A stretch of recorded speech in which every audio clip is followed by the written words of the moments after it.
আমি বিকালবেলায় একটু ঘুমিয়ে পড়েছিলাম। ঘুম থেকে উঠে বিছানা থেকে নেমে ওয়াশরুমে যাওয়ার জন্য রুম থেকে বের হব, এমন সময় কানের কাছে একটা চিৎকারের শব্দ ভেসে আসলো। আমি চমকে উঠলাম। রুমের সামনে এসে দেখতে পেলাম অপরিচিত একটা ছেলে ফ্লোরে পড়ে কপাল চেপে ধরে আছে।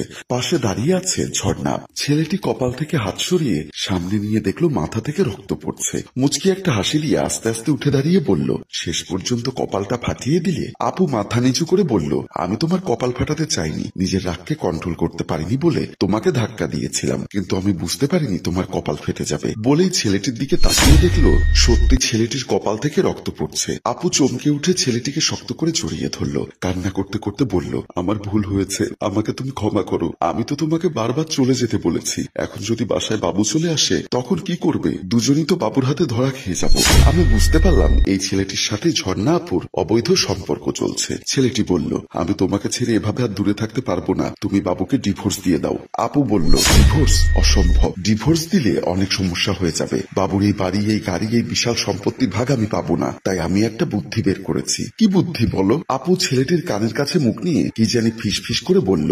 আমি কান বাড়িয়ে শুনবার চেষ্টা করলাম, কিন্তু কিছুই শুনতে পারলাম না। আস্তে করে নিজের রুমের ভেতরে আবার লুকিয়ে পড়লাম। পর্দার ফাঁকা দিয়ে উকি মেরে দেখলাম ছেলেটি আপুর কথা শুনে হাসতে হাসতে আপুকে আবার জড়িয়ে ধরলো। আপুকে আদর করে ছেলেটি চলে যাচ্ছে। আপুও তার রুমের দিকে চলে গেল। আমি ভাবনায় পড়ে গেলাম। আমার মনের ভেতর কামড় দিল, নিশ্চয়ই দুলাভাইকে নিয়ে তারা কোনো ষড়যন্ত্র করছে। কিন্তু আমার কথা কেউ বিশ্বাস করবে? জানি বিশ্বাস করবে না। ভাবতে ভাবতে আমার মধ্যে অস্থিরতা কাজ করছে। আমি সেদিনের পর থেকে আপুকে চোখে চোখে রাখার চেষ্টা করছি, কারণ তারা ফিসফিস করে কি বলেছে তা তো আমি শুনতে পাইনি। আমাকে যেভাবেই হোক জানতে হবে আপু আর ওই ছেলেটির উদ্দেশ্য কি। আমি যে লুকিয়ে লুকিয়ে আপুকে দেখছি, আপু হয়তো তা কিছুটা অনুমান করতে পারলো। তাই হঠাৎ কাজ ফেলে পেছন ফিরে তাকাতেই আপুর চোখে চোখ পড়তেই আমি চমকে উঠলাম। আপু আমাকে হাত ইশারায় কাছে রাখলো। আমি কিছুটা ভয়ে ভয়ে তার কাছে গেলাম। কি সমস্যা? সকাল থেকে দেখছি তুই আমার পিছু পিছু দূরে দাঁড়িয়ে আমাকে ফলো করছিস। কই না তো, ফলো করছি না, কিছু টাকার দরকার, ভয়ে তোমার কাছে বলতে পারছি না, তাই দূরে দাঁড়িয়েছিলাম। টাকার দরকার তো দুলাভাইকে বলতে পারলি না?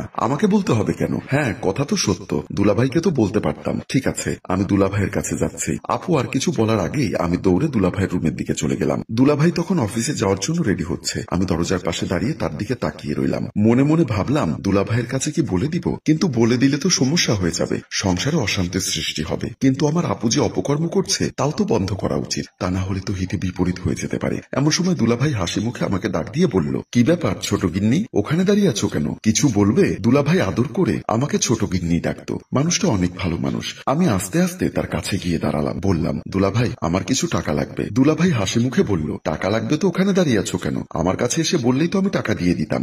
না মানে আর হ্যাঁ মানে বলে কিছুই নেই। কত টাকা লাগবে সেটা বলো। আমি কি বলবো বুঝতে পারছিলাম না, কারণ আমি তো তার কাছে টাকার জন্য আসিনি, কথার মারপ্যাচে পড়ে টাকার কথা বলেছি। এখন কি বলবো ভাবনায় পড়ে গেলাম। দুলাভাই আমাকে ধমক দিয়ে বলল, কি হলো, আমি কি অফিসে যাব না? তাড়াতাড়ি বলো কত টাকা লাগবে। 2000 টাকা দিলেই হবে। 2000 টাকার জন্য তুমি আমার মূল্যবান সময় নষ্ট করলে গিন্নি, থতমতো না খেয়ে আগেই বলে দিতে পারতে। বলে পকেট থেকে 2000 টাকা বের করে আমার হাতে দিয়ে হাসি মুখে দুলাভাই রুম থেকে বের হয়ে গেল। আমি এখন কি করব কিছুই বুঝতে পারছিলাম না। ভেতরে ভেতরে হয়তো আপু অনেক বড় ষড়যন্ত্র করেছে, কিন্তু এই ষড়যন্ত্র আমি কি করে রুখবো? ভাবতে ভাবতে আমিও রুম থেকে বের হয়ে গেলাম। বিকালবেলা আমি বিছানায় বসে ভাবছি আমি যে বিষয়টা দুলাভাইয়ের বাবা মায়ের সাথে শেয়ার করব। আমার মা বাবা বেঁচে নেই, মা বাবা থাকলে তাদের সাথে শেয়ার করতে পারতাম। আপুর কাছে ভয় কিছু জানতে চাইছি না, কিন্তু অস্থিরতায় নিজে কোনো জায়গায় স্থির হয়ে বসতে পারছি না। তাড়াহুড়ো করে রুম থেকে বের হয়ে গেলাম। দুলাভাইয়ের মা বাবার রুমের ভেতরে ঢুকতেই দেখলাম তারা দুজন বিছানায় বসে গল্প করছে। আমাকে দেখেই দুলাভাইয়ের মা হাসি মুখে ডাক দিয়ে বলল, এসো মা, ভেতরে এসো। আমি তাদের বিছানার কাছে গিয়ে দাঁড়ালাম। দুলাভাইয়ের বাবা বলল,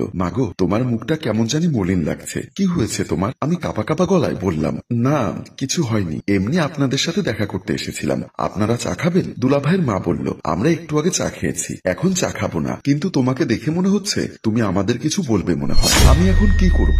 আবারও দ্বিধাদ্বন্দ্বের মধ্যে পড়লাম। মনে মনে ভাবলাম ঘটনা কি তাদের কাছে খুলে বলবো নাকি বলবো না। ভাবতে ভাবতে কিছু না বলে তাদের রুম থেকে বের হয়ে গেলাম। দুলাভাইয়ের বাবা ও মা দুজন আমার এভাবে চলে যাওয়া দেখে অবাক হলো। পরদিন আমি আর আমার কলেজে গেলাম না। আপু রুমের মধ্যে ছিল। আমি আমার রুম থেকে বের হয়ে কলেজে যাওয়ার কথা বলে আবার নিজের রুমের ভেতর ঢুকে দরজার কোণে লুকিয়ে রইলাম। দুলাভাই অফিসে যাওয়ার আগে আপুর কপালে কিস করে বলল, সাবধানে থেকো, কোনো কিছুর প্রয়োজন হলে আমাকে কল করো। আপুও হাসি মুখে ভাইয়ার বুকে মাথা রেখে বলল, কোনো চিন্তা করো না, একদম নিশ্চিন্তে অফিসে যাও। দুলাভাই মুচকি হেসে অফিসের দিকে চলে গেল। দুলাভাই রুম থেকে বের হতেই আপু মুচকি হেসে মোবাইলটা হাতে নিয়ে ওই অপরিচিত ছেলের নাম্বারে কল দিল। ছেলেটা কল রিসিভ করলো। আপু মুচকি হেসে বলল, আমার শ্বশুর শাশুড়ি তার বোনের বাসায় গেছে, ছোট বোন গেছে কলেজে, বাসা ফাঁকা, চাইলে আসতে পারো। ছেলেটা হাসি মুখে বলল, এক্ষুনি আসছি। আমি আমার রুমের পর্দার আড়ালে দাঁড়িয়ে সব দেখলাম। কিছু সময় পর ওই ছেলেটি মেইন দরজা খুলে বাসার ভেতরে ঢুকলো। আস্তে আস্তে আপুর রুমের দিকে চলে গেল। রুমের সামনে গিয়ে ডানে বামে তাকিয়ে আস্তে করে রুমের ভেতরে ঢুকে দরজা বন্ধ করে দিল। আমি আমার রুম থেকে বের হয়ে আস্তে আস্তে আপুর রুমের সামনে গিয়ে রুমের ভেতর থেকে হাসাহাসি শব্দ শুনতে পেলাম, কিন্তু ভাগ্য খারাপ, দরজা বন্ধ থাকায় কিছুই দেখতে পাইনি।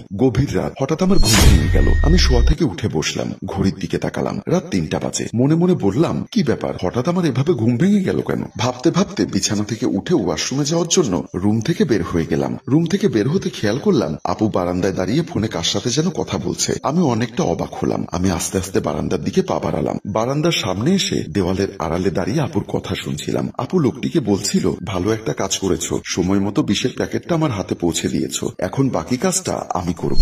আমি বিষের কথা শুনে চমকে উঠলাম। বুঝতে পারলাম আপু ভয়ঙ্কর কোনো প্রস্তুতি নিচ্ছে। আপু আবার লোকটিকে বলল, তুমি একদম চিন্তা করো না, বাবুর হার্টের সমস্যা আছে, হার্ট অ্যাটাক করে মারা গেছে বলে চালিয়ে দিতে পারবো। আমি অস্থির হয়ে উঠলাম, কি করব ভাবনায় পড়ে গেলাম। দুলাভাইকে কিভাবে বাঁচাবো সেই চিন্তা মাথায় ঘুরপাক খেতে লাগলো। আস্তে আস্তে নিজের রুমের দিকে চলে আসলাম। আপু তখন ওই লোকটির সাথে কথা বলছিল। পরদিন খাবার টেবিলে ভাইয়া নাস্তা শেষে আপুকে ডাক দিয়ে বলল, কই গেলে, চা নিয়ে এসো। আপু রান্নাঘর থেকে 1 কাপ চা নিয়ে হাসি মুখে ভাইয়ার সামনে এসে দাঁড়ালো। আমি দূর থেকে আড়ালে দাঁড়িয়ে সব দেখছিলাম। ভাইয়ার সামনে চায়ের কাপ রাখতেই আমি আর নিজেকে সামলাতে পারলাম না। দৌড়ে এসে দুলাভাই চায়ের কাপে হাত দেওয়ার আগেই দুলাভাইয়ের সামনে থেকে চায়ের কাপটা হাতে নিয়ে চায়ের কাপে চুমুক দিয়ে বসলাম। আপু চমকে উঠে আমার হাত থেকে চিলের মতো ছো মেরে চায়ের কাপটা নিয়ে নিচে ফেলে দিল। দুলাভাই অবাক হয়ে দাঁড়িয়ে গেল। আপু অস্থির হয়ে বলল, এটা তুই কি করলি? এই চা কেন তুই পান করলি? আমি বললাম, কেন, কি হয়েছে? এই চায়ে কি বিষ মিশানো ছিল? কথাটি শুনে দুলাভাই চমকে উঠল। তখন আমার মাথা একটু একটু করে ঝিমঝিম করছিল। দুলাভাই বলল, তুমি এসব কি বলছো? বিষ মানে কি? আমি তখন সব ঘটনা দুলাভাইয়ের কাছে খুলে বললাম। সব ঘটনা শুনে দুলাভাইয়ের চোখ যেন কপালে উঠল।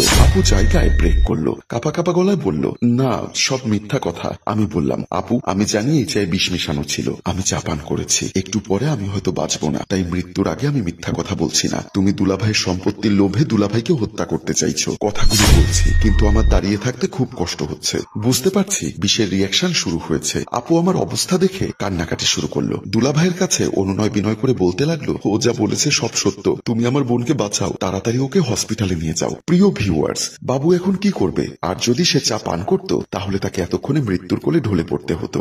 স্ত্রী এমন বেইমানি, সে কি ক্ষমা করে দিতে পারবে? তার শালী তার যে উপকার করেছে, সে কি তার শালীকে বাঁচাতে হসপিটালে নিয়ে যাবে? আপনাদের কি মনে হয়? মন্তব্য করে জানিয়ে দিন। গল্পটি ভালো লাগলে লাইক, কমেন্ট ও শেয়ার করুন।